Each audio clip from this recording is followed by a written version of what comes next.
చెంతగా చేరితే చెంతగా చేరితే వింతగా ఉన్నదా మెత్తగా తాకితే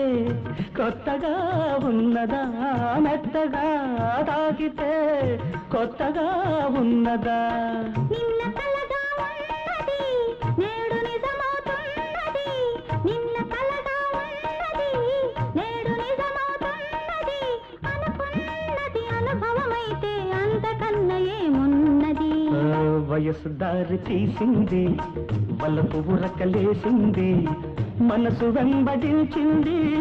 నిమిషమాగక మనసే వెంబడించింది నిమిషమాగక